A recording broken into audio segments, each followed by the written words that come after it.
Bangladeshi batter Nazmul Hossain শান্ত test ক্রিকেটে বর্তমানে এক অনন্য উচ্চতায় অবস্থান করছেন। বিশেষ করে সেঞ্চুরি কনভার্সন রেটের অর্ধশতককে শতকে রূপান্তর করার হার দিক থেকে তিনি রীতিমতো কিংবদন্তিদের কাতারে সামিল হয়েছেন। এখানে শান্তর এই দুর্দান্ত অর্জনের একটি সংক্ষিপ্ত বিশ্লেষণ দেওয়া হলো। সেঞ্চুরি কনভার্সনে এলিয়েনদের কাতারে টেস্ট ক্রিকেটে সাধারণত দেখা যায় অনেক ব্যাটার হাফ সেঞ্চুরি করলেও সেটাকে সেঞ্চুরিতে রূপান্তর করতে হিমশিম খান, কিন্তু শান্তর ক্ষেত্রে চিত্রটা একদম ভিন্ন।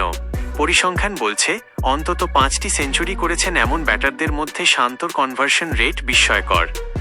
শান্তর ওপরে বর্তমানে কেবল 2 জন কিংবদন্তি অবস্থান করছেন। 1. স্যার ডন ব্র্যাডম্যান, ইতিহাসের সেরা ব্যাটার। 2. জর্জ হেডলি, যাকে বলা হতো ব্ল্যাক ব্র্যাডম্যান।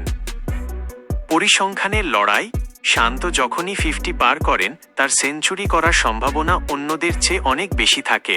নিচের টেবিলটি লক্ষ্য করলে বিষয়টি পরিষ্কার হবে। Sir Don Bradman 69%, George Headley 10, 66%, Najmul Hossain Shanto 5, 66%।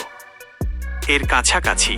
দ্রষ্টব্য, শান্ত তার ক্যারিয়ারের প্রথম 5টি 50-র মধ্যে 5টিকে সেঞ্চুরিতে রূপান্তর করার বিরল এক কীর্তি গড়েছিলেন, যা আধুনিক ক্রিকেটে খুব কম ব্যাটারেরই আছে। কেন এই পরিসংখ্যান গুরুত্বপূর্ণ? মানসিক দৃঢ়তা, 80 বা 90 রানের ঘরে গিয়ে স্নায়ুচাপ সামলানোর ক্ষমতা শান্তকে অন্যদের চেয়ে আলাদা করেছে।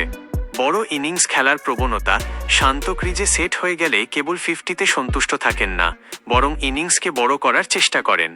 অধিনায়ক হিসেবে দায়িত্ব, নেতৃত্বের চাপ সামলে টপ অর্ডারে এমন বড় ইনিংস খেলা দলের জন্য বিশাল ইতিবাচক দিক। শান্তর এই ধারাবাহিকতা বজায় থাকলে তিনি কেবল বাংলাদেশেরই নয়, বিশ্ব ক্রিকেটের অন্যতম সেরা রান মেশিন হিসেবে নিজেকে প্রতিষ্ঠিত করতে পারবেন। ব্র্যাডম্যান বা হেডলির মতো নামগুলোর পাশে একজন বাংলাদেশি ব্যাটারের নাম আসা নিঃসন্দেহে আমাদের ক্রিকেটের জন্য গর্বের বিষয়।